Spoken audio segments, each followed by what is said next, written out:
Oxidation number calculation bye structure.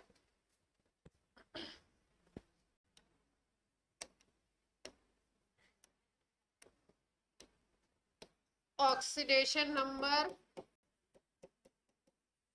Calculation सीख रहे हैं हम लोग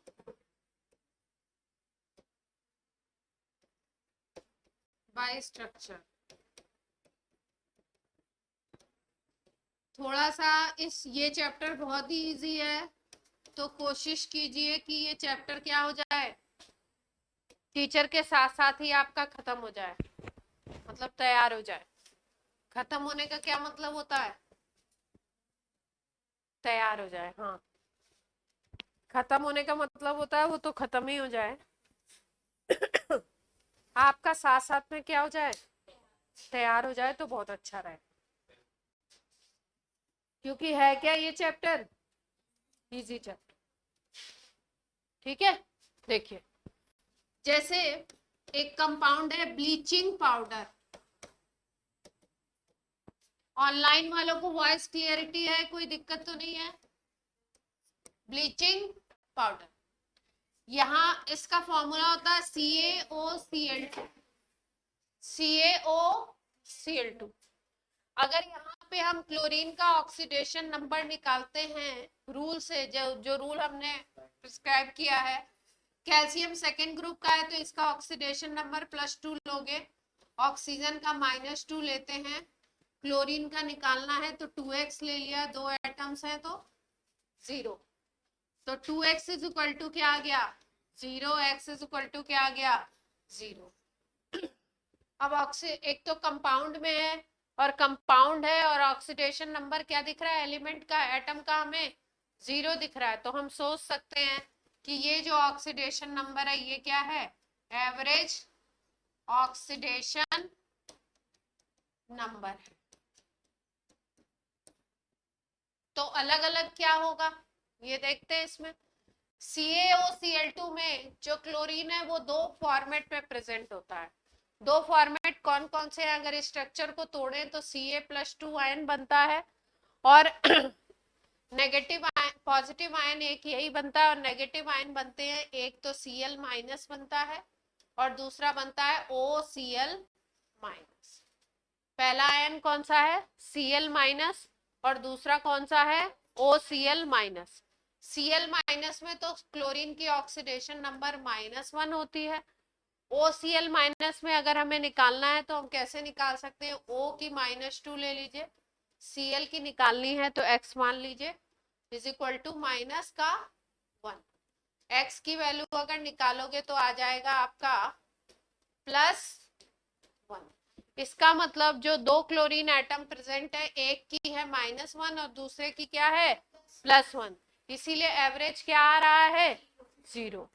क्योंकि आप +1 -1 इन दोनों को ऐड करोगे तो 0 आ जाएगा, डिवाइडेड बाय 2 करोगे तो भी वैल्यू क्या रहेगी 0। आपसे पूछा जाए ब्लीचिंग पाउडर में दोनों क्लोरीन है या क्लोरीन का ऑक्सीडेशन नंबर, तो आप क्या आंसर दोगे, +1 -1 दोनों आएंगे ऑप्शन। हाँ बोलिए। हाँ, ऐसे स्पेशल केसेस याद करने पड़ेंगे, अगला सवाल यही है ना, और धीरे धीरे जैसे जैसे कंपाउंड करते जाएंगे हमें याद भी होते जाएंगे। बच्चे पहला सवाल क्या पूछते हैं, मैम अभी तो आपने बता दिया पर हमें देख के कैसे पता लगेगा, है ना, देख के पता।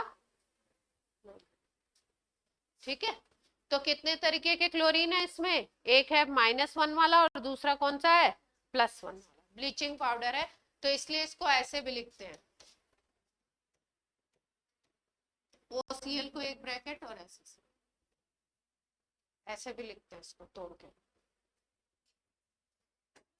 मतलब दोनों का मतलब एक ही है। बात किसकी कर रहे हैं, ब्लीचिंग पाउडर।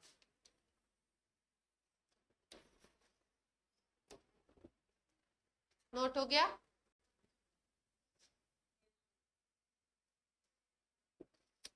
सेकंड पे आ जाए। नेक्स्ट स्ट्रक्चर है आपका C3O2। C3O2 की बात है। C3O2 में अगर रूल से निकालो, हम निकालना चाहते हैं कार्बन का ऑक्सीडेशन, तो कार्बन का अगर निकालना चाहते हो 3x मान लोगे तो कितना आ जाएगा, 4/3 आएगा। फ्रैक्शन में आ रहा है तो देखते हैं, स्ट्रक्चर बनाते हैं। 3 कार्बन इसमें डबल बॉन्ड से जुड़े हुए और ऑक्सीजन उनके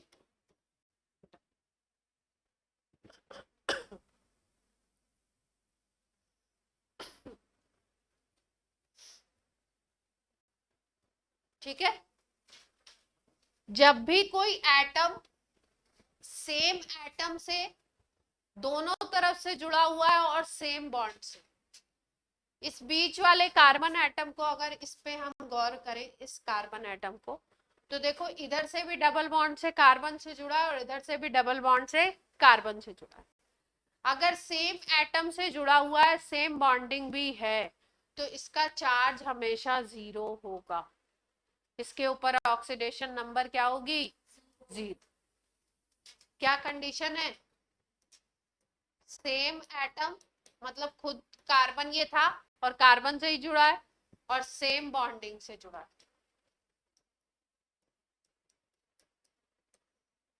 तो उसका ऑक्सीडेशन नंबर उस एटम का क्या ले लोगे,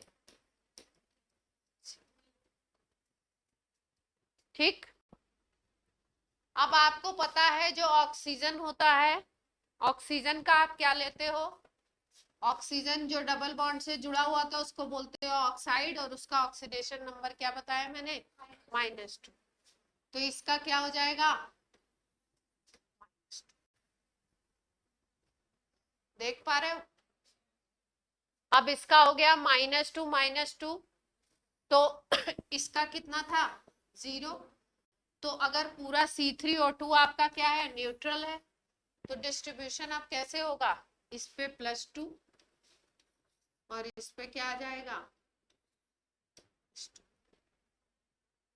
इसीलिए एवरेज क्या आ रहा है, 3 कार्बन एटम है, इसीलिए एवरेज क्या आ जा रहा है कार्बन का, कार्बन की ऑक्सीडेशन नंबर यहाँ पे क्या आई, 4/3। 4/3 कैसे आई, +2 +0 +2, 3 एटम थे तो 3 से डिवाइड कर दिया, एवरेज क्या आ गया, 4/3 आ गया। यही तो किया है, +2 0 +2, 3 एटम्स की निकाली थी।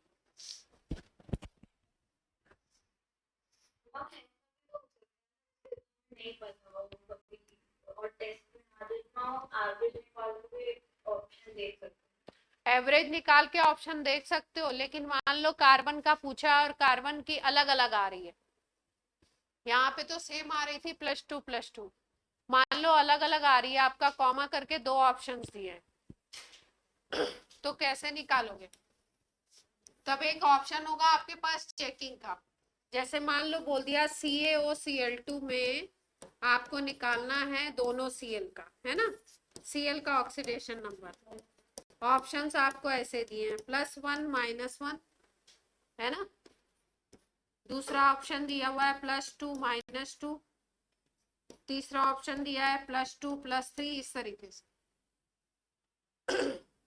तो अब कैसे निकालोगे, हिंदी में लिख दिया मैंने, में Cl का ऑक्सीडेशन, तो दिक्कत, लेकिन सी वाला तो चला जाएगा, C वाला क्या हो जाएगा, वो तो चला जाएगा। हाँ एलिमिनेशन कर सकते हो आप, लेकिन अगर ऑप्शन एक ही तरीके के हुए तो एलिमिनेशन करने में दिक्कत फैलेगी ना। Yes. एलिमिनेशन का ऑप्शन तो हमेशा है, जब भी आप ऑब्जेक्टिव क्वेश्चन कर रहे हैं फिजिक्स केमिस्ट्री मैथ्स में, तो आपने क्या होना चाहिए, मैथ्स का मुझे नहीं पता, फिजिक्स केमिस्ट्री में ऐसा होता है कि कई बार 2 ऑप्शन आपके, अगर आपको थ्योरी कॉन्सेप्ट वगैरह सही पता है तो 2 ऑप्शन आप देखते ही क्या करते हो, उड़ा देते हो होता है फिजिक्स में ऐसा, ऑप्शन उड़ते हैं क्यों जी,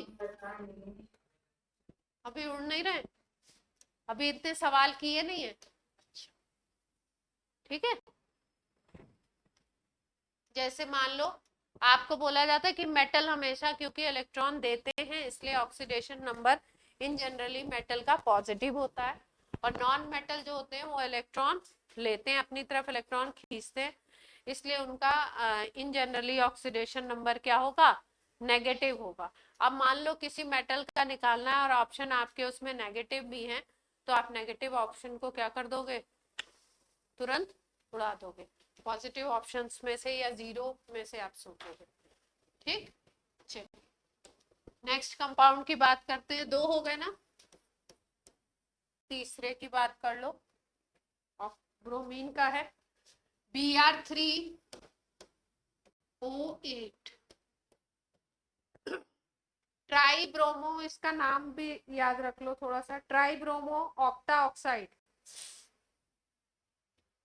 8 ऑक्सीजन है ना इसलिए ऑक्टा ऑक्साइड बोला, 3 ब्रोमीन है तो क्या नाम दे दिया, ट्राई ब्रोमो ऑक्टा ऑक्साइड।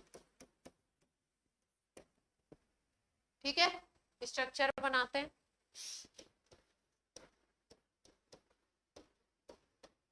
तीन ब्रोमीन को जोड़ देते हैं ऐसे, 6 ऑक्सीजन ऐसे,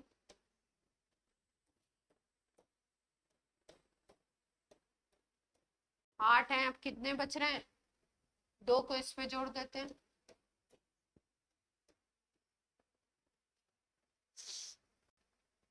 स्ट्रक्चर बना लीजिए।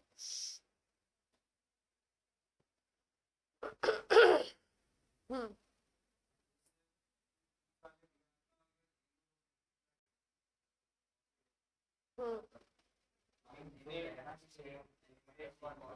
नहीं जी, जीरो कब होगा, जब केवल सेम एलिमेंट से ही जुड़ा हुआ है, ये 2 ऑक्सीजन से भी जुड़ा है ना, तो ये इलेक्ट्रॉन तो देंगे ही ना, ऑक्सीजन जुड़ता है तो किसी और को क्या देता है, पॉजिटिव चार्ज, खुद पे 2 माइनस आता है और दूसरे वाले को क्या देता है, 2 पॉजिटिव चार्ज देता है। तो ध्यान से देखिए, पहले साइड एटम का लिख देते हैं, -2 -2 -2 लिख दो, सबका सारे ऑक्सीजन का क्या हो जाएगा, लिख दिया। अब बात करते हैं ब्रोमीन की, ये जो साइड वाले ब्रोमीन है, ये ब्रोमीन इधर से तो ब्रोमीन से जुड़ा हुआ है, जब सेम एटम होते हैं तो इलेक्ट्रॉन एक दूसरे को कोई भी नहीं देता, क्योंकि इनकी इलेक्ट्रॉन को पुल करने की पावर क्या होती है, सेम टू सेम होती है, तो ना तो ये इसको इलेक्ट्रॉन देगा और ना ही ये इसको इलेक्ट्रॉन देगा। ठीक है, तो यानी कि इधर से चार्ज इधर नहीं आएगा, इधर से चार्ज इधर नहीं आएगा, तो अगर इसको देखो तो इसको चार्ज, इस ब्रोमीन एटम को चार्ज केवल लेफ्ट से मिल रहा है इनसे, -2 -2 -2 कितने का मिल रहा है, -6, तो यानी कि कितना हो गया इसका, +6। यही सेम सिचुएशन यहाँ पे भी है, इधर ब्रोमीन से इसको कोई चार्ज नहीं मिलेगा। ठीक है, सेम एटम का मतलब क्या हो गया, इलेक्ट्रॉन किसी के पास भी ज्यादा नहीं है, बीच में इलेक्ट्रॉन बने हुए हैं, एकदम बीच में, क्योंकि इसकी भी इलेक्ट्रॉन पुल करने की पावर सेम है, इसकी भी सेम है, तो किसी तरफ शिफ्टिंग नहीं होगी। चार्ज हमेशा तब आता है जब इलेक्ट्रॉन शिफ्ट होता है, किसी की पावर मान लो 10 न्यूटन की है, किसी की 2 न्यूटन की है, तो इलेक्ट्रॉन को किसकी तरफ खींचना पड़ेगा, जिसकी पावर 10 न्यूटन की है, जो ज्यादा फोर्स से खींच रहा है। यहाँ पे दोनों सेम एटम है, तो ये ना इसको कोई चार्ज देगा ना ये इसको कोई चार्ज देगा, इसमें चार्ज की वही बात है, -2 -2 -2 कितने का बनेगा, +6।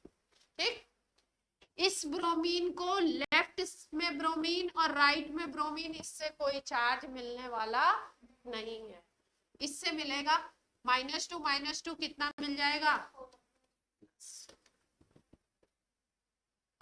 ठीक है। तो अगर आपसे पूछा जाए ट्राई ब्रोमो ऑक्टा ऑक्साइड में ब्रोमीन की ऑक्सीडेशन नंबर, तो आप क्या बताओगे, +6 +4 +6।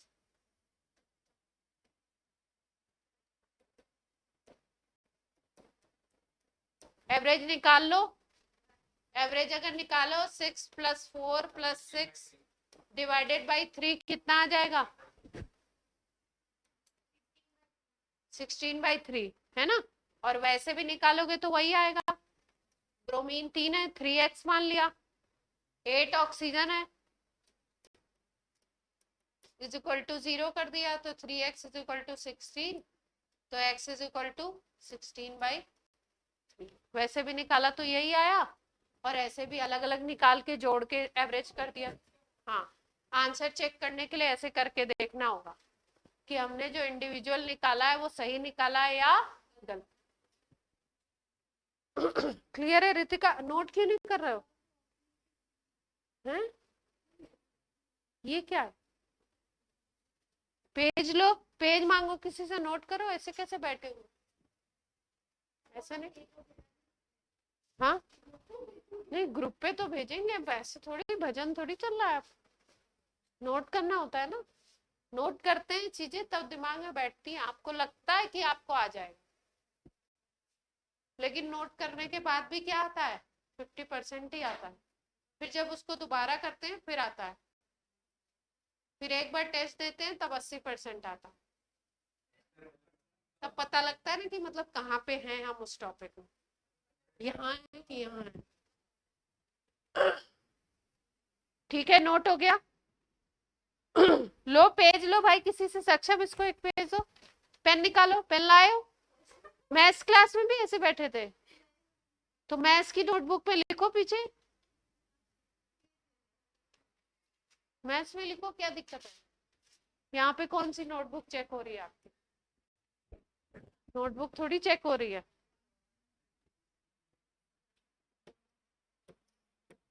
चलो भाई, फ्रैक्शनल की चीज पता लग गई।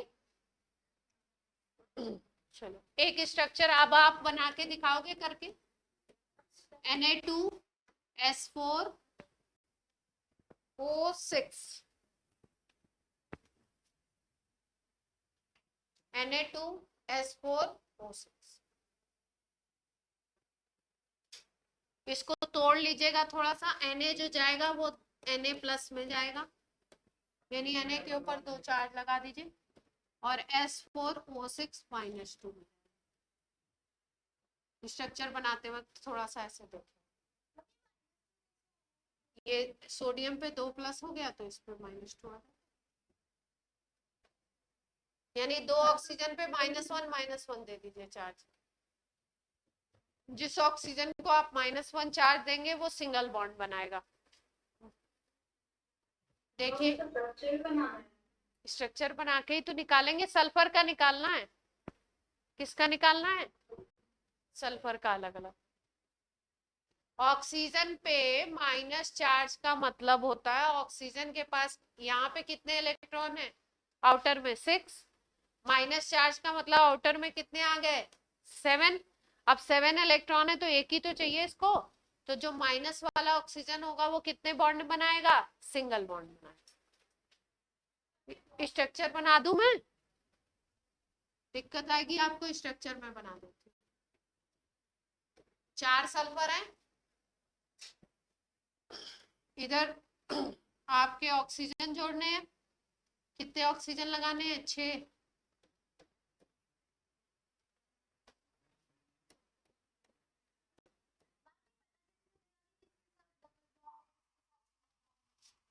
जिस पे माइनस चार्ज दिखाओगे उस पे सिंगल कर दो।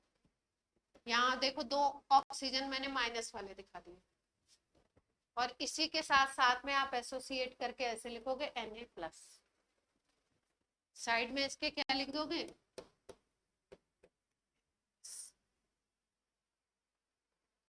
ठीक है।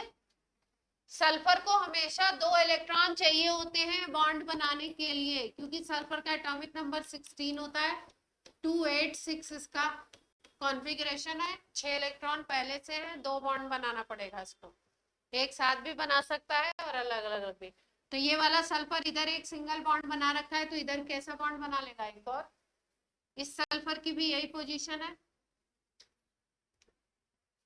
बॉन्डिंग कंप्लीट हो गई। ठीक है, मान के चलिए कि मैंने बॉन्ड बना के आपको दे दिया। अब निकाल ये वाला +1 ही देगा, ध्यान रखिएगा। इस पे क्या है, सिंगल बॉन्ड है ना, तो +1 देगा। ये वाला -2 प्लस, हाँ इधर वाले को भी दे रहा है ना, इधर से भी तो बॉन्ड बना रखा है सारे का। 4 सल्फर है, अलग अलग निकालना। हाँ निकालो सबका।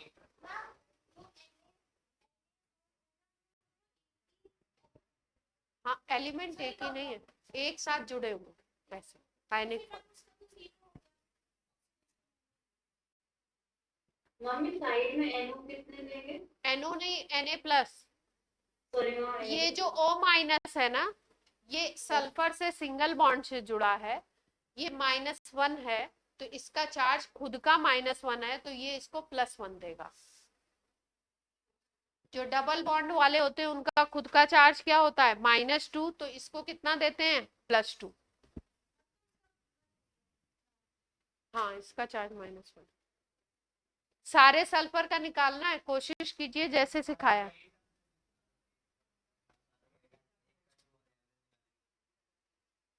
तो एवरेज 8 कैसे आएगा, करेक्ट 8/4 आएगा ना एवरेज तो।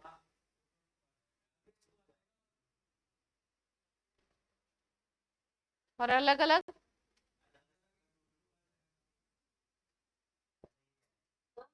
+5 0 0 और +4 0 0 +4 +5 0 0 +5। अब रीचेक कर लो, सोचो आराम से थोड़ा सा।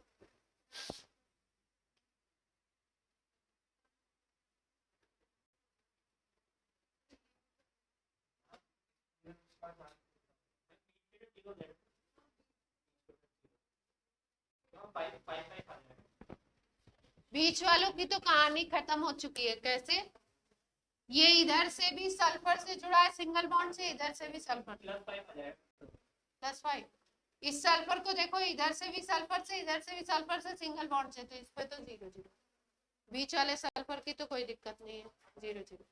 इसको देखते हैं, ये -2, ये -2, ये -1, ये भी सिंगल बॉन्ड से जुड़ा है, तो ये भी देगा -1। सॉरी, ये सल्फर सल्फर है तो ये कुछ देगा ही नहीं, सल्फर सल्फर है तो कुछ देगा ही नहीं इसको चार्ज। तो इस पे चार्ज कितना आ गया ओवरऑल में, -2 -1 -2, कितना आ गया।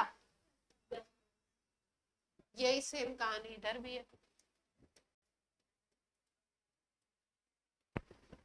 तो आंसर क्या बना आपका, +5 0 0 प्लस। एवरेज बोले तो हम 5/2 कैसे लिखोगे, कैसे पता चलेगा ऑप्शन। ऑप्शन ऐसे ही दिए होंगे आपको, ए ऑप्शन बी ऑप्शन ऐसे ही दिए होंगे, एक सीक्वेंस से चलोगे ना कॉर्नर से। हाँ बोलो बोलो एकदम। हाँ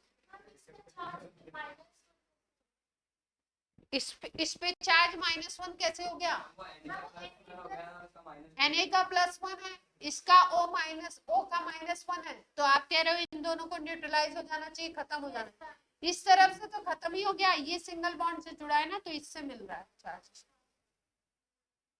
ये तो इसको दे ही रहा है ना, एक दूसरे को दे रहा है। हाँ ये इससे आयनिक बॉन्ड से जुड़ा है, इधर कोवेलेंट बॉन्ड से जुड़ा। एवरेज क्या आ जाएगा, 5/2 आ जाएगा ना। 5/2 पूरे को जोड़ देते हैं और रूल से भी निकाल के देख लो आंसर मैच कर रहा है कि नहीं। हम कर रहे हैं। एवरेज 2.5 आ गया, वैसे भी निकालोगे तो 2.5 आएगा। सोडियम का +1 लोगे,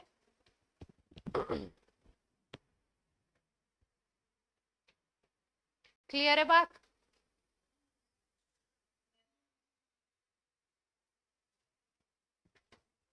Na2S4O6 का निकाला था ना, कर लिया सबने। कोई आया हुआ बता दिया जाए, ये तो बुक के थे ना। कोई PYQ का बता दिया जाए ना। अब आपको ये तो पता चल गया ऑक्सीडेशन नंबर आपकी अगर फ्रैक्शन में आ रही है तो उसका मतलब आपको पता लग गया क्यों है। PB3O4 में लेड की निकालो जरा, निकालो, तब तक मैं PYQ एक निकालती हूँ।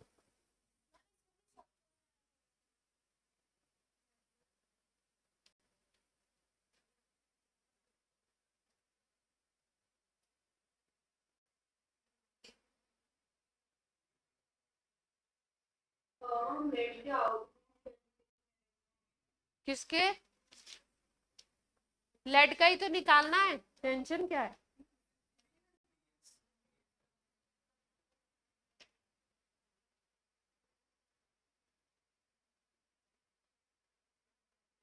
लेड का निकालना है।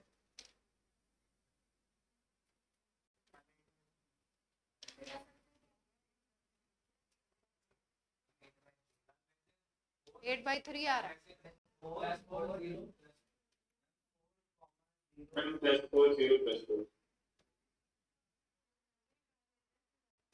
हैं? क्या निकाल दी तुमने? स्ट्रक्चर कैसे बना दिया? आयनिक कंपाउंड है, कोवेलेंट स्ट्रक्चर बना दिया क्या तुम लोगों ने? 8/3 आ रही है ना, ये एवरेज आ रही है। तो एवरेज में इसमें देखो, इसमें कहानी क्या है, जैसे वो आयरन वाली बताई थी ना वैसी कहानी है। ये क्या है? मिक्स्ड ऑक्साइड है। क्या है ये? Mixed oxide. किसका किसका मिक्स्ड ऑक्साइड है? PbO और PbO2 का। PbO और PbO2 का। PbO2 का बन पाएगा? हाँ, ये जो PbO है ना, ये दो के कॉम्बिनेशन में मिलता है। अब बन जाएगा, दो मॉलिक्यूल इसके मिलते हैं तो क्या बन जाता है? Pb3O। स्ट्रक्चर नहीं बनेगा, आयनिक कंपाउंड है, मतलब आयनिक स्पीसीज है। NaCl का क्या स्ट्रक्चर बनता है? Na+Cl-। PbO का स्ट्रक्चर ऐसे बनेगा, Pb+2O-2, यही तो स्ट्रक्चर है इसका। PbO2 का स्ट्रक्चर क्या है? NaCl का क्या स्ट्रक्चर होता है? नहीं भाई, आयनिक कंपाउंड है,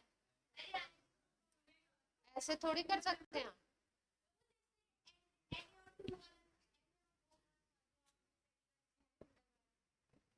NaCl का स्ट्रक्चर कैसे बनाते हो? Na+Cl- कोई स्ट्रक्चर लिखते हो उसका? बनाना ही नहीं है तो क्यों बनाना? स्ट्रक्चर से आंसर निकाल लिया तुम लोगों ने, दिखाओ। अच्छा, लेड लेड को लेड के 3 बॉन्ड बना दिए। लेड 3 नहीं बना सकता, ये नहीं पता था। निकाल तो दिया इंडिविजुअल के। एक +2 आएगी, एक +4 आएगी, देख पा रहे हैं? यहाँ +4 लिखना था। एक लेड की क्या है? +2 है, और एक की क्या है? +4।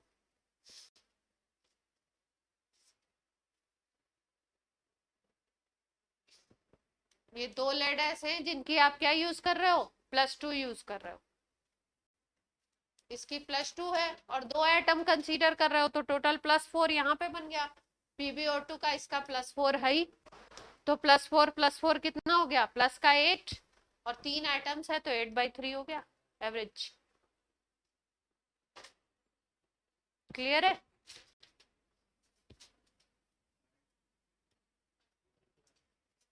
हर्ष, कोई दिक्कत है? बोलो। ये Pb+4 ऑक्सीजन से कैसे जुड़ा होगा? दो ऑक्साइड से जुड़ा होगा, O-2, है ना। आयनिक कंपाउंड का कोई स्ट्रक्चर थोड़ी होता है। NaCl को ऐसे लिखते हैं, Na+Cl-, खत्म कहानी।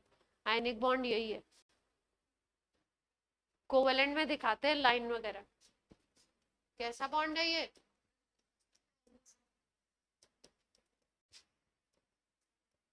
ठीक है।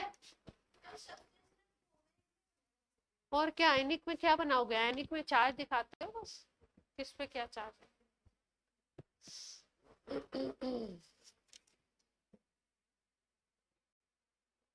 चलो चलो चलो चलो चलो, कुछ और नई चीज सिखा दें। फ्रैक्शनल ऑक्सीडेशन नंबर की बहुत सारी बातें हो गई, स्ट्रक्चर से भी ऑक्सीडेशन नंबर आपने निकालना सीख लिया।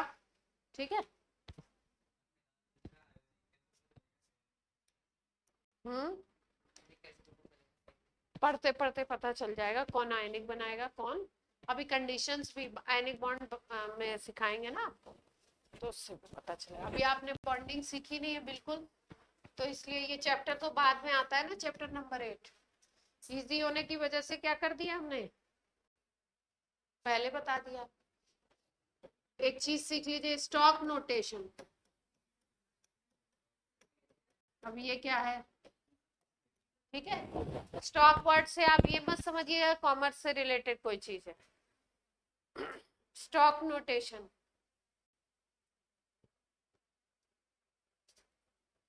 स्टॉक नोटेशन लिखते हैं मेटल के कंपाउंड के लिए। किसके लिए लिखेंगे, कहाँ पे यूज करेंगे? मेटल के कंपाउंड्स जो होते हैं उनके लिए यूज करते हैं।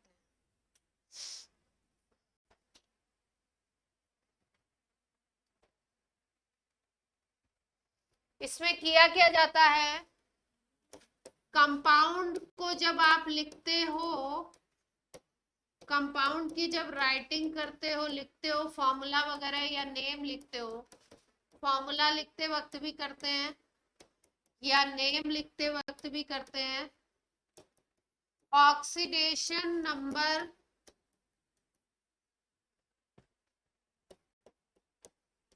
Writing in Roman numeral.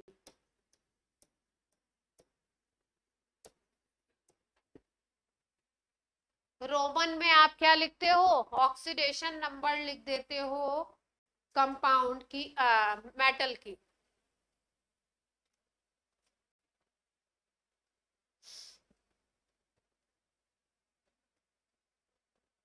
ठीक है, जैसे मान लीजिए एग्जांपल से समझिए, ये है V2O5, कंपाउंड का नाम होता है वेनेडियम पेंटाऑक्साइड। जनरली नाम क्या बोलते हैं इसका हम लोग, वेनेडियम पेंटा ऑक्साइड। ठीक है, अगर यहाँ पे वेनेडियम की ऑक्सीडेशन नंबर निकालनी है तो 2x, इस तरीके से करके अगर हम निकालें तो वेनेडियम की ऑक्सीडेशन नंबर आ जाएगी +5। कितनी आ गई, +5। अगर इस ऑक्साइड का नाम लिखते वक्त या फॉर्मूला लिखते वक्त मेटल के बगल में हम रोमन न्यूमरल में ऑक्सीडेशन नंबर लिख देते हैं तो उसको हम बोलते हैं स्टॉक नोटेशन। क्या बोलेंगे, मेथड को बोलते हैं स्टॉक नोटेशन। जैसे इसका हमें नाम लिखना है तो हम क्या लिख दें, वेनेडियम, ब्रैकेट में लिख दो रोमन न्यूमरल में 5 पेंटा ऑक्साइड। ठीक है, या ऐसे लिख दो, V2O5 लिखना है तो V2 के बगल में क्या लिख दें, रोमन में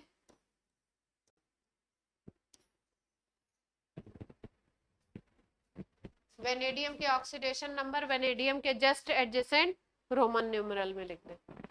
तो इस मेथड को क्या बोलोगे, स्टॉक नोटेशन। 5 थी ना,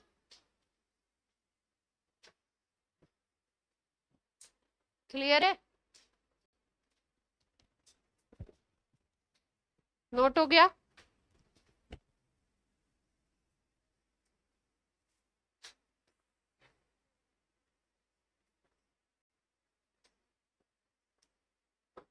असॉरिक का कॉन्सेप्ट सबको मालूम है, नाम लिखते वक्त लेस ऑक्सीडेशन नंबर जो होती है उसके लास्ट में अस लगाते हैं, और जो ज्यादा ऑक्सीडेशन नंबर होगी हाई वाली, लोअर हायर, उसमें क्या लगाते हैं लास्ट में, एक। ठीक है, जैसे आयरन का ऑक्साइड है FeO, इसमें आयरन की ऑक्सीडेशन नंबर होती है +2, और दूसरा आयरन का ऑक्साइड है Fe2O3, इसमें ऑक्सीडेशन नंबर होती है +3। तो इसको नाम देते हैं फेरस ऑक्साइड, और इसको बोलते हैं फेरिक ऑक्साइड।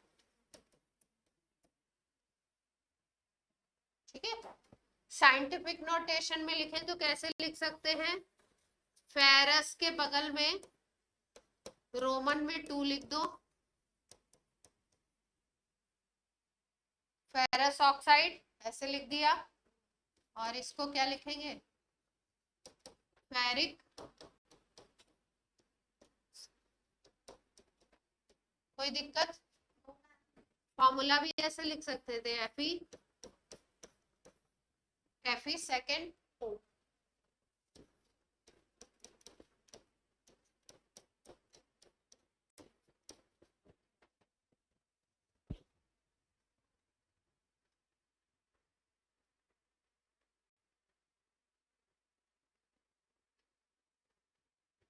ठीक है, कुछ खास बात नहीं है ऐसी, कुछ खास बात है,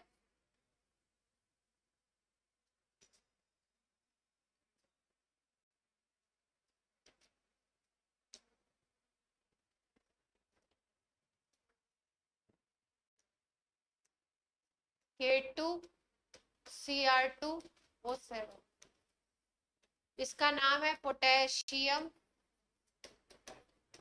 डाइक्रोमेट।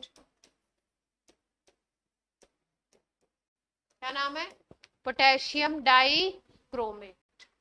इसमें क्रोमियम की ऑक्सीडेशन नंबर निकालनी है, पहला काम ये करना है आपको, और फिर उसके बाद इसका नाम लिखना है। साइंटिफिक नोटेशन यूज कर, पहले क्रोमियम के ऑक्सीडेशन नंबर निकालो, फॉर्मूला लिखना, नाम तो क्या लिखोगे, ऑक्सीडेशन नंबर निकाल के फॉर्मूला लिख दो साइंटिफिक नोटेशन के साथ।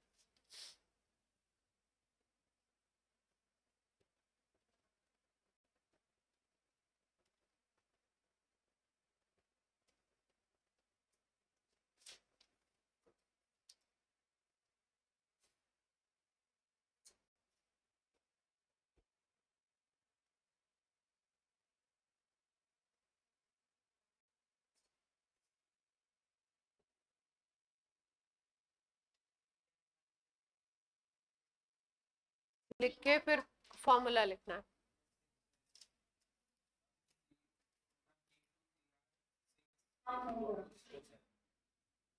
कितना आ रहा है, 6।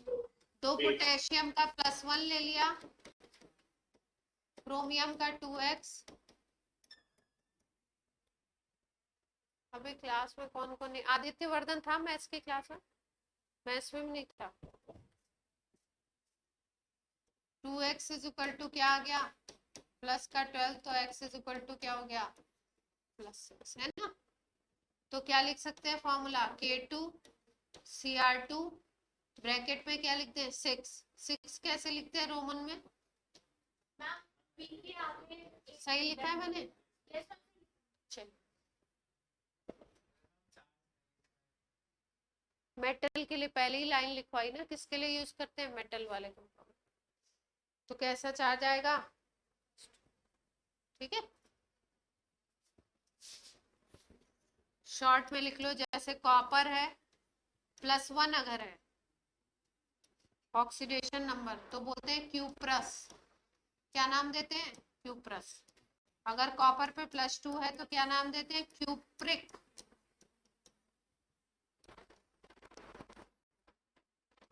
Hg2+2 हो, अगर दो Hg एटम के ऊपर +2 चार्ज है, इसका मतलब एक के ऊपर कितना हो गया, +1, तो इसको बोलते हैं मरक्यूरस, मरक्यूरस। और Hg का सिंगल एटम है, उस पे +2 चार्ज है, तो क्या बोलेंगे? मर्क्यूरिक। मर्क्यूरिक।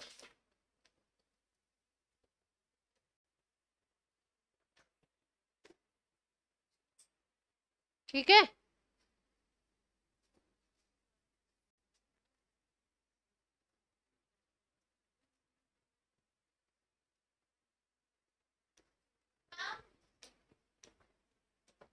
जल्दी करो, फास्ट करो तुम। चिन्नू चिन्नू फॉर्मूला लिखने, वो नहीं लिख पा रही हो, जल्दी करो।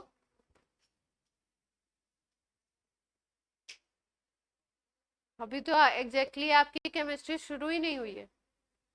अभी क्या कर रहे हो आप? बेस बना रहे हो।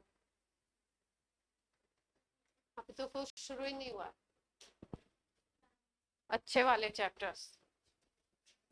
AuCl, Au बोलते हैं गोल्ड को, है ना, और AuCl3, Cl की -1 लेते हैं यहाँ पे। तो अगर इसको साइंटिफिक नोटेशन में लिखना है तो क्या लिखोगे?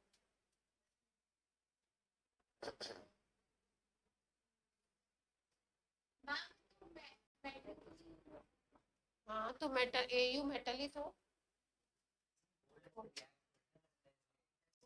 बनाता है।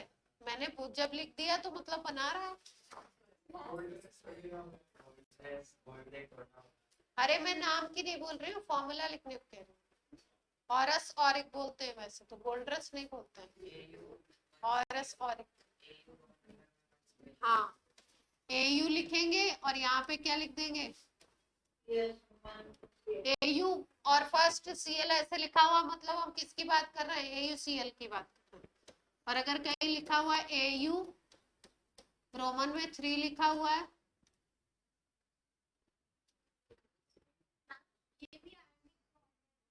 हाँ ये भी आयनिक बॉन्ड है।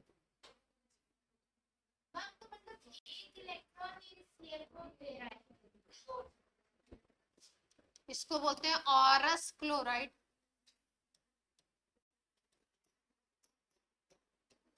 और ये वाले को बोलते हैं ऑरिक।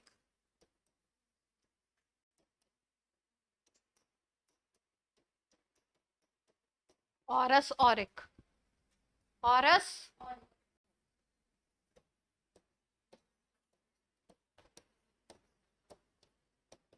Stannous, stannic. टिन होता है लेकिन टिनस नहीं बोलते हैं। दूसरा नाम इसका क्या है? स्टेनस। स्टेनस, स्टेनिक।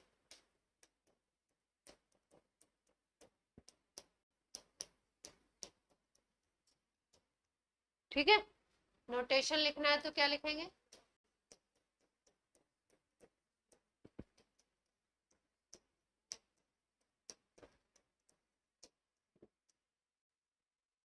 ठीक है, सीख गए साइंटिफिक नोटेशन, अरे स्टॉक नोटेशन, साइंटिफिक नोटेशन दूसरा आप कर लेंगे। किसी को लिखना हो ऐसे तो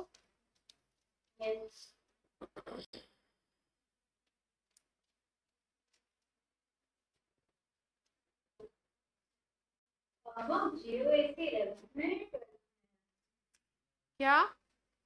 GOC, GOAC नहीं, GOC, GOC general organic chemistry 11th में है, फिर 12th में भी पढ़ाई जाती है। 11th में पढ़ाते हैं, 11th में 11th में पढ़ाते वक्त बताते नहीं है कि 12th में भी पढ़ाएंगे, क्योंकि फिर 11th में बच्चा मन से पढ़ता नहीं। लेकिन जो मन से पढ़ता है उसको 12th में क्या होता है, और हेल्प मिल जाती है, अच्छा रहता।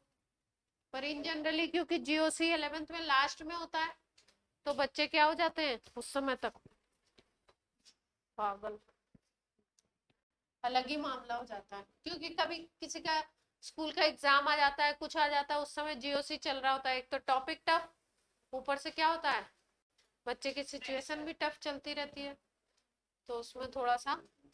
और अभी 2 साल से तो और बेकार कर दिया था कि काफी उससे खत्म ही कर दिया था, हटा ही दिया। तब जो अच्छे अच्छे पोर्शन है उस चैप्टर से हटा दिए थे। हार्ड वाले हटा दिए थे, तो वो पढ़ना ही नहीं था बच्चों को। तो अब एग्जाम में नहीं पढ़ना है तो क्या होता है बच्चे का मेंटल सेटअप ऐसा होता है कि हमें तो अब जैसे लगता है यही 11 दे के ही पार हो जाएंगे। चलिए कुछ और नया सीखते हैं। साइंटिफिक नोटेशन आपने सीख लिया, हाँ जो भी है व्हाटएवर, ये थोड़ा करेक्शन कर लो। अच्छा, आपको मोल कॉन्सेप्ट में एसिडिटी और बेसिसिटी सिखाई थी, है ना? और वहां पे आपसे बात करी थी ऑक्सीडाइजिंग एजेंट और रिड्यूसिंग एजेंट के लिए भी निकालने के लिए क्या, इक्विवेलेंट वेट। तो क्योंकि यहाँ पे ऑक्सीडाइजिंग एजेंट और रिड्यूसिंग एजेंट की बात हो रही है, तो यहाँ पे वो बात करना क्या है, रेलेवेंट है, बहुत जरूरी है। तो टॉपिक डाल लीजिए, इक्विवेलेंट वेट कैलकुलेट करना है आपको।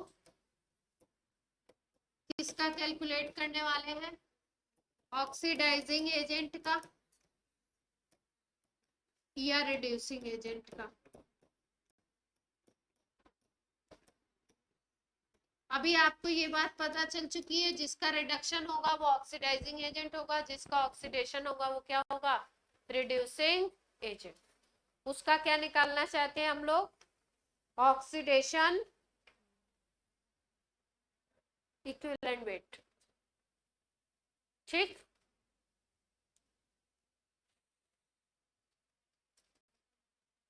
इक्विवेलेंट वेट अगर कैलकुलेट करना है ऑक्सीडाइजिंग एजेंट या रिड्यूसिंग एजेंट का, तो आपको ध्यान रखना है कि वो स्पीसीज उस स्पीसीज का 1 मोल कितने इलेक्ट्रॉन लूज करता है या कितने इलेक्ट्रॉन गेन करता है।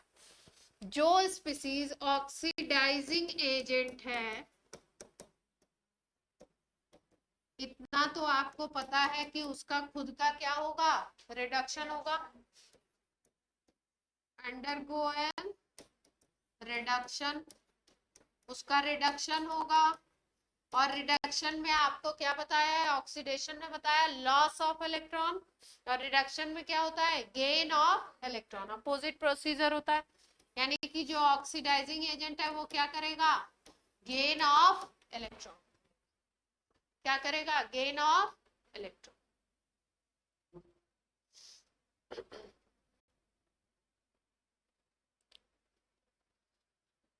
मान लीजिए कि कोई रिएक्शन हो रहा है, उसमें उस रिएक्शन में Sn+4 से बनता है Sn+2। ये पूरा रिएक्शन नहीं लिखा है मैंने, आधा रिएक्शन लिखा है। क्या बन रहा है, Sn+4 से Sn+2। ठीक, तो ध्यान से देखिए, अगर कोई स्पीसीज +4 से +2 में जाती है, तो यहाँ पे देखो इसका चार्ज क्या हो रहा है, कम हो रहा है, चार्ज डिक्रीज हो रहा है। चार्ज डिक्रीज होने का मतलब उसका खुद का इसका क्या हो रहा है, रिडक्शन। अगर इसका रिडक्शन हो रहा है तो ये +4 कैसे काम करेगा, Sn+4 ऑक्सीडाइजिंग एजेंट की तरह। और अगर इसका रिडक्शन हो रहा है तो ऑब्वियस सी बात है ये इलेक्ट्रॉन को क्या कर रहा होगा, गेन कर रहा होगा।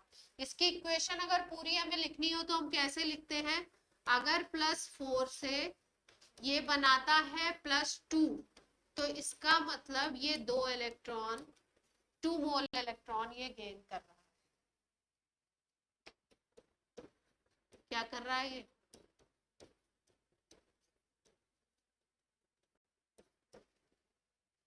तो आपको यहाँ पे देखना कैसे है कि कोई चीज इलेक्ट्रॉन किसी में जुड़ेगा या किसी में इलेक्ट्रॉन किसी से बाहर निकलेगा, कैसे सोचेंगे आप। अगर इधर लेफ्ट हैंड साइड में +4 था और राइट हैंड साइड में आपको क्या बनाना है, +2, तो आप क्या सोच सकते हो कि यहाँ पे अगर -2 आ जाए लेफ्ट हैंड साइड में, तो +4 -2 मिलके क्या बना देगा, +2। राइट हैंड साइड में +2 है, लेफ्ट हैंड साइड में भी +2 हो गया, रिएक्शन क्या हो गई, बैलेंस। तो अगर आपको लिखा है Sn+4 गिव्स Sn+2 दिया हुआ है, तो आप क्या समझेंगे कि 2 इलेक्ट्रॉन यहाँ पे ऐड हो रहा है। 2 इलेक्ट्रॉन मतलब +4 के चार्ज को क्या बना देंगे, वो +2 बना देंगे, तभी राइट और लेफ्ट क्या होगा, इक्वल। तो ये कैसे काम कर रहा है, ऑक्सीडाइजिंग एजेंट की तरह। यहां तक बात सबको क्लियर है?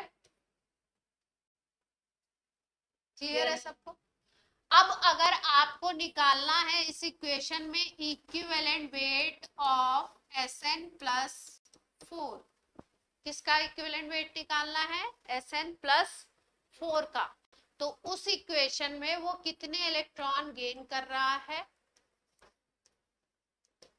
उसका नंबर नीचे की तरफ आएगा, और Sn प्लस 4 का एटॉमिक वेट ले लोगे आप ऊपर। क्या ले लोगे ऊपर की तरफ? एटॉमिक।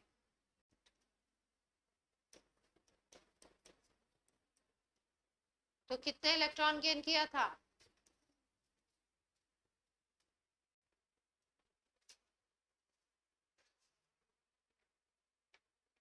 क्लियर होती है बात? ठीक।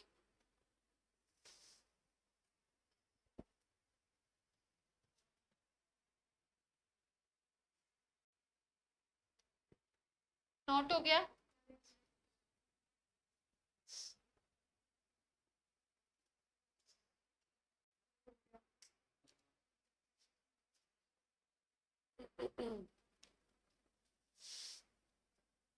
फॉर्मूला लिख लो इसका, ये तो समझाने के लिए बताया। हाँ बोलो।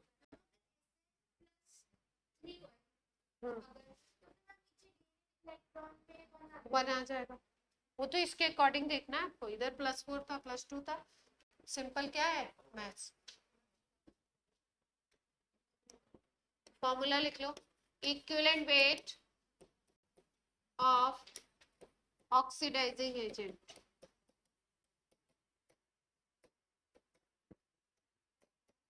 Equivalent weight of oxidising agent.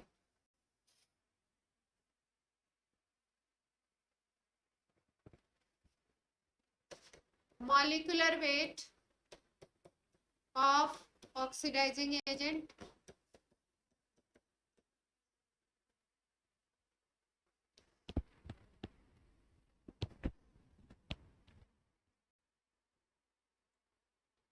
Recording on नहीं होती है।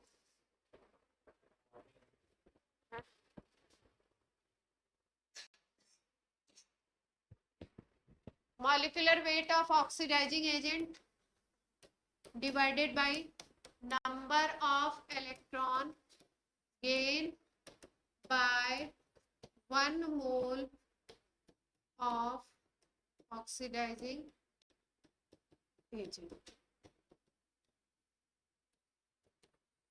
उसका 1 मोल कितने इलेक्ट्रॉन गेन करता है वो डिनोमिनेटर में आ जाएगा, और ऊपर क्या आ जाएगा उसका? Molecular weight. ठीक है?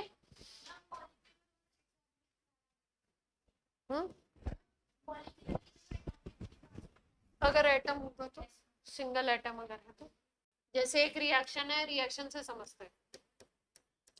एक रिएक्शन है Cr2O7-2, यहाँ पे आपके लग रहे हैं 6 electron plus 14H plus, reaction ऐसे ही लिखा हुआ है। यहाँ पे बनता है 2Cr+3 प्लस 7H2O। ये रिएक्शन दे रखा है आपको। रिएक्शन मॉलिक्यूलर फॉर्म में भी दे सकता है, आयनिक फॉर्म में भी दे सकता है। ये रिएक्शन लिखा है इस तरीके से, इसका मतलब ये कौन सा फॉर्मेट लिखा हुआ है? आयनिक रिएक्शन बोलते हैं इसको, आयनिक फॉर्मेट है।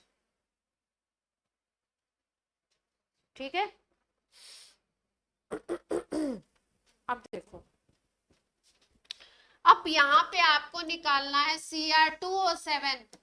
बेसिकली ये Cr2O7 नहीं है, कंपाउंड जो होगा वो होगा K2Cr2O7।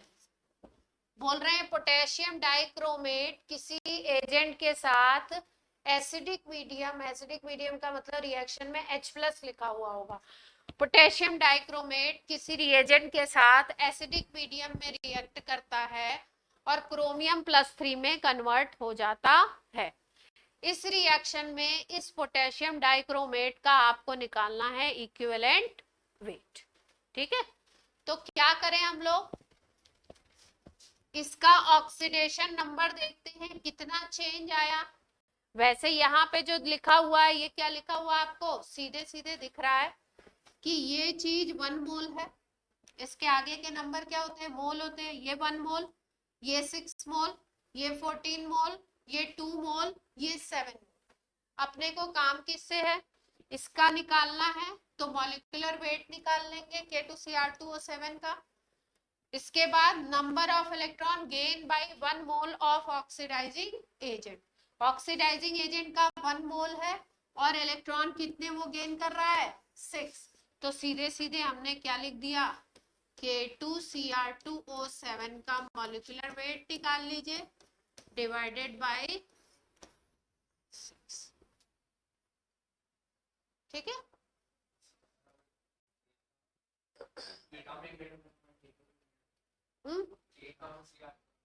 ये क्वेश्चन में दिया होगा कि ये जो Cr2O7 है ये किस फॉर्मेट में है, K2Cr2O7। अब हमें क्या है, एटॉमिक वेट तो हमें पता नहीं है, या तो क्वेश्चन में गिवन हो या हमें क्या करने पड़ेंगे, याद रखने पड़ेंगे। जैसे पोटेशियम का होता है 39, 2 पोटेशियम का कितना हो गया 39 मल्टीप्लाइड बाई 2।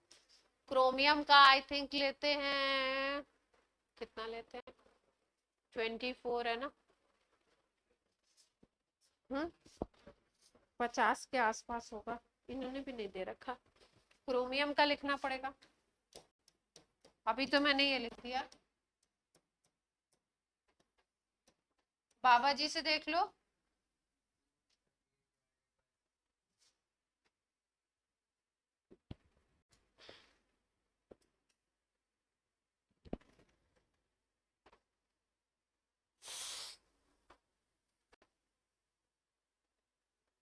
अगर रिड्यूसिंग एजेंट होगा तो फॉर्मूला में क्या चेंज आएगा, molecular weight of reducing agent divided by number of electron lost by 1 mole of reducing agent.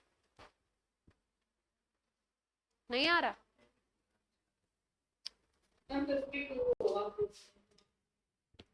नहीं होगा तो 50 के आसपास, लेकिन एग्जैक्ट चाहिए ना अपने को, ऐसे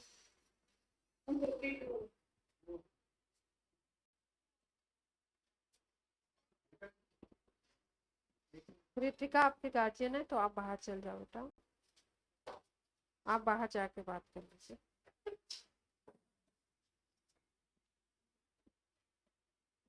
क्रोमियम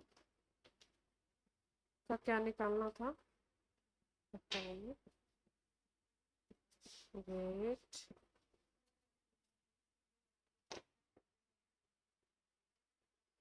51.99 दे रखा है 996, तो अपने को 52 लेना पड़ेगा। ठीक है, प्रॉक्सी में क्या ले लें, 52 ले लें। निकाल दो अब डन जल्दी से आंसर,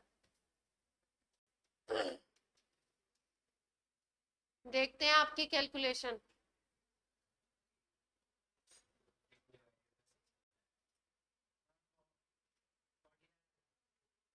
49,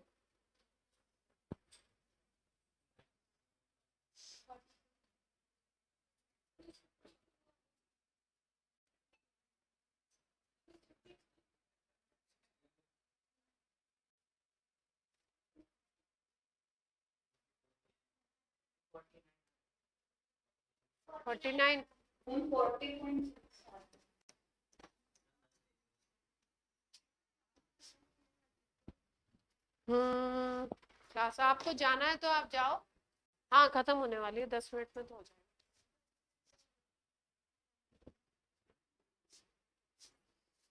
चलो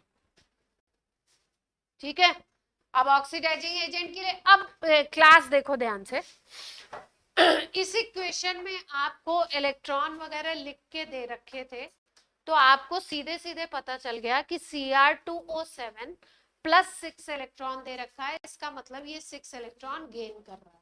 ठीक है, जो स्पीसीज इलेक्ट्रॉन गेन करती है उसको हम क्या बोलते हैं, ऑक्सीडाइजिंग एजेंट, ऑक्सीडेशन हो रहा है। ठीक, तो हमने सीधे सीधे देख लिया Cr2O7 डिवाइडेड बाय 6 कर दिया। यहाँ पे देखा जिसका निकालना है उसका 1 मोल होना चाहिए, तो यहाँ पे 1 मोल है इक्वेशन में, इसके हिसाब से हमने 6 से डिवाइड करके निकाल। अब मान लीजिए आपको इलेक्ट्रॉन ना दे रखे हो, तो आपको क्या करने पड़ेंगे, इलेक्ट्रॉन कैलकुलेट करने पड़ेंगे प्लस माइनस करके, तो वो सिखाते हैं। सेकेंड हेडिंग डालो, equivalent weight of reducing agent, अभी ऑक्सीडाइजिंग एजेंट का किया था ना।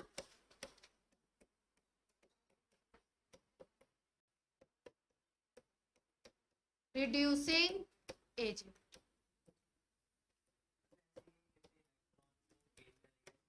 हाँ दे भी सकते हैं, नहीं भी दे सकते, जैसे इस इक्वेशन में दिया था, नहीं देगा तो कैलकुलेट करना होगा, वो सिखा देते हैं आपको। Molecular weight of reducing agent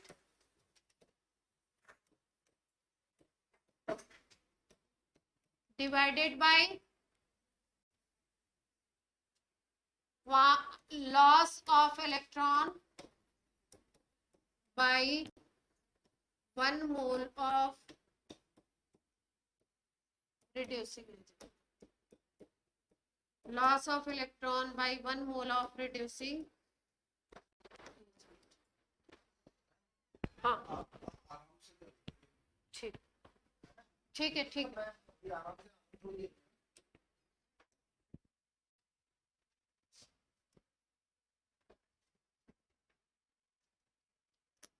ठीक, चलिए क्वेश्चन करें। क्वेश्चन दिया हुआ ऐसे, C2O4 -2 से बन रहा है CO2।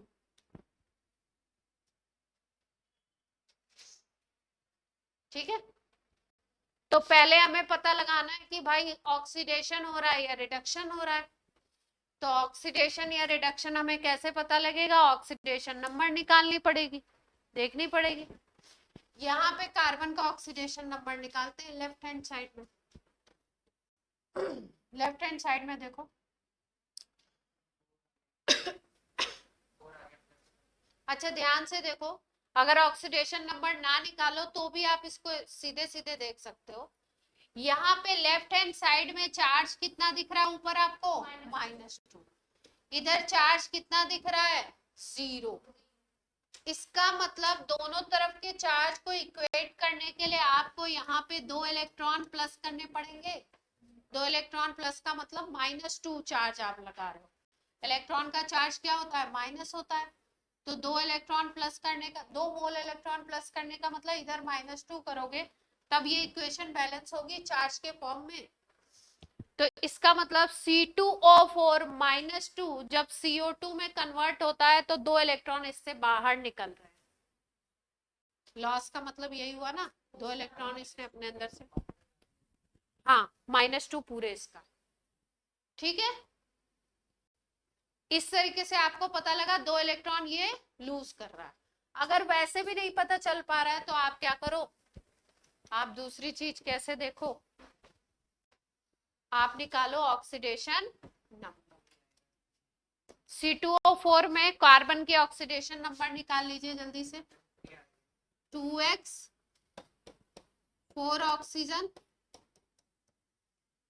तो 2x इज इक्वल टू क्या हो जाएगा, +6, तो x इज इक्वल टू क्या आ गया, है ना। यहाँ पे कार्बन के ऑक्सीडेशन नंबर देखो, x 2 ऑक्सीजन है, CO2 मान के कर रहे हैं, तो +4 आ जाएगी।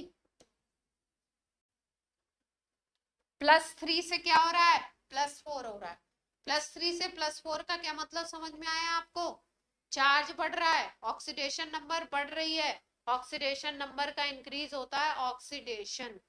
अगर किसी स्पीसीज का ऑक्सीडेशन हो रहा है तो वो खुद कैसे काम करेगी, रिड्यूसिंग एजेंट की तरह। और रिड्यूसिंग एजेंट क्या करता है, लॉस ऑफ इलेक्ट्रॉन, इलेक्ट्रॉन क्या करेगा, लूज करेगा। अब आप बोलोगे यहाँ पे चार्ज +3 था, यहाँ पे +4 है, तो एक ही इलेक्ट्रॉन का डिफरेंस आना चाहिए था। इधर +3 इधर +4, तो एक इलेक्ट्रॉन ऐड कर दो तो दोनों तरफ +3 हो जाएगा। 2 इलेक्ट्रॉन कैसे आए, यहाँ पे हमने देखा इसका 1 मोल है तो इसमें 2 कार्बन है ना, तो जिसमें जितने उस एलिमेंट के जितने एटम होंगे उसके हिसाब से आपको देखना पड़ेगा। यहाँ पे ये जो स्पीसीज है इसमें कार्बन के 2 एटम है, तो आपको चेंज किसके हिसाब से देखना पड़ेगा, 2 एटम्स के हिसाब से। यहाँ पे एक एटम का चार्ज कितना था, +3, तो अगर 2 कार्बन एटम का आप चार्ज देखोगे तो कितना आ जाएगा, +6। इधर 2 कार्बन एटम को कंसीडर कर रहे हो तो दूसरी तरफ भी आपको डिफरेंस 2 कार्बन एटम में ही देखना पड़ेगा। यहाँ एक कार्बन एटम का +4, तो 2 कार्बन एटम का कितना हो गया चार्ज, +8, तो डिफरेंस कितने का आ गया, +6 और +8 में डिफरेंस कितने का है, 2 का। लेफ्ट हैंड साइड में +6, राइट हैंड साइड में +8, दोनों को इक्वेट करना है तो इधर 2 इलेक्ट्रॉन ऐड कर दे। क्लियर होती है बात, इलेक्ट्रॉन को E- से डिनोट करते हैं ना, क्लियर है बात। तो अब इक्विवेलेंट वेट निकालना है आपको, तो क्या आ जाएगा, C2O4 -2 का क्या ले लें, वेट ले लो, इसका मॉलिक्यूलर वेट निकाल लें, डिवाइडेड बाई 2। बात क्लियर है, 44 आएगा, जो भी आएगा देख लेना, मुझे नहीं पता। फर्स्ट वाला चार्ज, उसमें तो चार्ज दे ही रखा था, उसमें बस आपको ये देखना था कंपाउंड 1 मोल दिया है या नहीं दिया। अगर इक्वेशन मान लो 3 मोल के हिसाब से दी है, 4 मोल के हिसाब से, तो आपको 1 मोल के हिसाब से डिवाइड करना पड़ेगा। मान लो इक्वेशन में लिखा है 4 मोल ऑफ कंपाउंड, 4 मोल लिखा हुआ उसके सामने और इलेक्ट्रॉन उधर 8 लिखे हुए हैं, तो आपको क्या बनाना पड़ेगा, उसको 1 मोल के हिसाब से बनाओगे तो 8 इलेक्ट्रॉन क्या बन जाएंगे, 2।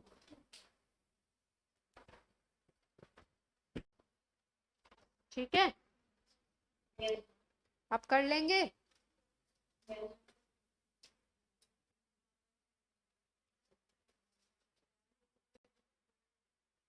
करके दिखाएंगे एक क्वेश्चन, जल्दी से करके दिखा दीजिए फटाफट से, जल्दी नोट करो।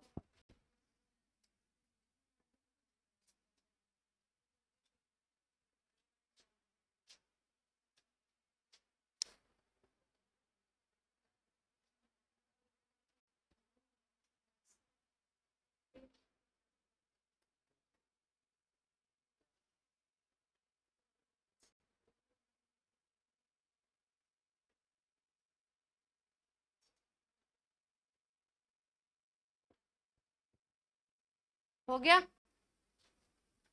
चलो इस लाइन पे बहुत ध्यान देना आप कि ये 1 मोल आपको कंसीडर करना है जिसका भी इक्विवेलेंट वेट निकालना है। मान लो यहाँ पे बोल देता CO2 का इक्विवेलेंट वेट निकालो, तो CO2 के कितने मोल लेते, 1 मोल लेते। जब इसका 1 मोल आप लेते, यहाँ 2 मोल कंसीडर करा है ना हमने, अगर 1 मोल लेते तो एक कार्बन की बात करते तुम, तो एक कार्बन में चेंज देखते। यही अगर CO2 का निकालना होता इक्विवेलेंट वेट, तो मॉलिक्यूलर वेट डिवाइडेड बाई 1 ही होता, क्योंकि एक कार्बन में चेंज कितने का था, +3 +4, 1 का ही तो चेंज था। अगर CO2 का निकालना होता, दोनों तरफ से क्वेश्चन आ सकता है, इसका भी निकालने को आ सकता है, इसका भी आ सकता है। तो आपको देखना है 1 मोल में जो एटम जिसकी ऑक्सीडेशन नंबर चेंज हो रही है वो कितना है। ये 1 मोल में कार्बन की ऑक्सीडेशन नंबर चेंज हो रही थी, कार्बन कितने थे, 2 थे, इसलिए हमने चेंज किसने के लिए निकाला, 2 के लिए। अगर CO2 के लिए निकालना होता इसी क्वेश्चन में, सेम क्वेश्चन में, तो आप कितने एटम के लिए देखते, 1 एटम के लिए देखते, क्योंकि CO2 का जब फॉर्मूला लिखोगे तो उसमें कार्बन कितना है, 1 कार्बन के लिए अगर चेंज देखते तो क्या होता, इधर +4 था, उधर क्या था, +3, तो 1 ही आता। तो CO2 का निकालने के लिए मॉलिक्यूलर वेट डिवाइडेड बाई 1 होता। CO2 का मॉलिक्यूलर वेट आप लेते हो 44 डिवाइडेड बाई 1। तो क्वेश्चन आपको इधर से भी आ सकता है और इस साइड से भी आ सकता है। ठीक, अब अगर कॉन्सेप्ट समझ आ गया होगा तो एक सवाल फटाफट करके मुझे ढनाढन दिखा देंगे आप, ठीक है।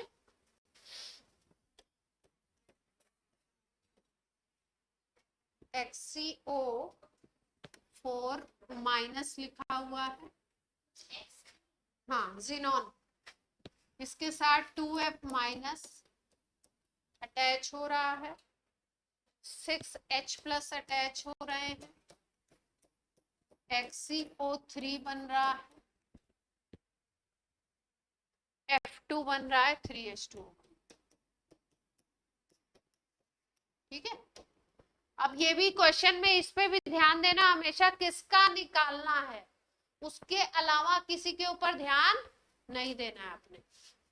आपको निकालना है equivalent weight of XCO4 minus, इसका निकालना।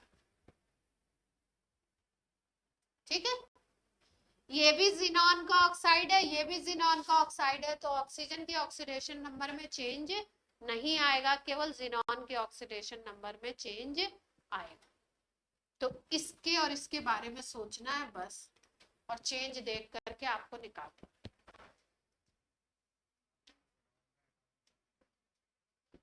एटॉमिक नंबर से क्या मतलब है, ऑक्सीडेशन नंबर निकालो। हाँ वो तो मैं बता दूंगी, मॉलिक्यूलर वेट x मान लो तुम, तो आप तो इलेक्ट्रॉन निकालो बस।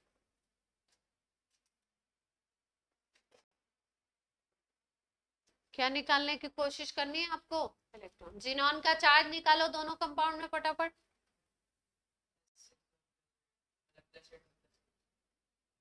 ध्यान से देखो, +7 आ रहा है, माइनस का चार्ज भी है।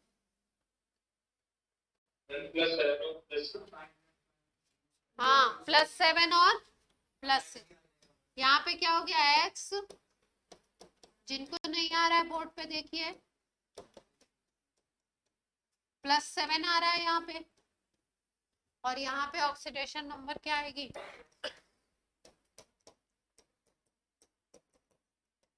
+6 आ जाएगी। ये 1 मोल है भी, मैंने क्या बोला था, देख लीजिए कंपाउंड 1 मोल है या नहीं है, 1 मोल है, तो चेंज कितने का हो गया, +7 से +6, तो एक का ही तो चेंज आ रहा है, 1 का ही तो चेंज है सीधे सीधे। हाँ तो सीधे सीधे क्या आ जाएगा, इक्विवेलेंट वेट, मॉलिक्यूलर वेट जो भी निकलेगा divided by 1, equivalent weight is equal to molecular weight आ गया। हाँ जो भी वैल्यू हो, इजी है, इजी था।